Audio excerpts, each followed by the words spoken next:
Ертегі. Патшаның қызы неге бақытсыз?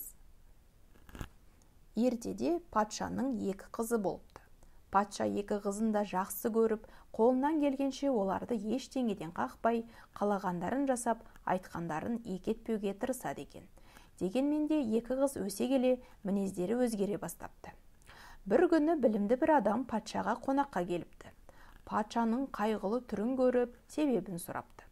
Патша: сұрама, күлмейтін бір қызым бар, дертін ешкім білмейді дейді.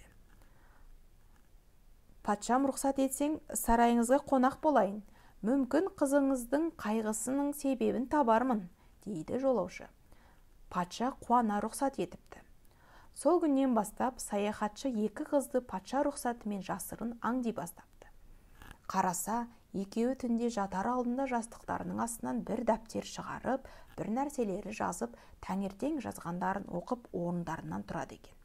Саяхатшы бір күні қыздар ұйықтағаннан кейін дәптерлерін алып оқыса, кіші қыз өзіне жасалған жақсылықтарды, ал үлкен қыз тек болмашы әділетсіздіктерді жазыпты. Ертеңінде саяхатшы кіші қыздан рұқсат алып, оның дәптерін үлкен қыздың жастығының астына қояды. Таң атысымен патшаның үлкен қызы жастықтың астынан дәптерді алып оқыпты. Сарайдағылар екеуіне де бірдей қарағандықтан, ол дәптерде жазылғандарды жатырқамапты. Өзіне жасалған жақсылықтар есіне түсісімен жүзі жадырап, қуанғаннан ән сала бастапты.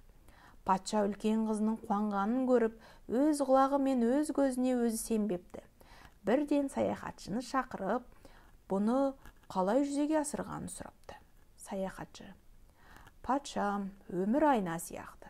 Оның жақсы жақтарын ойласақ, бізге әдемі көрінер. Сіздің үлкен қызыңыз өмірдің жаман жақтарын ойлаған үшін бақытсыз болған, деп жауап береді. Патша үлкен қызын шақырып, оған енді дәптеріне тек жақсылықтарды ғана жазуға кеңес беріпті. Сол күннен бастап патшаның екі қызы да бақытты өмір сүріп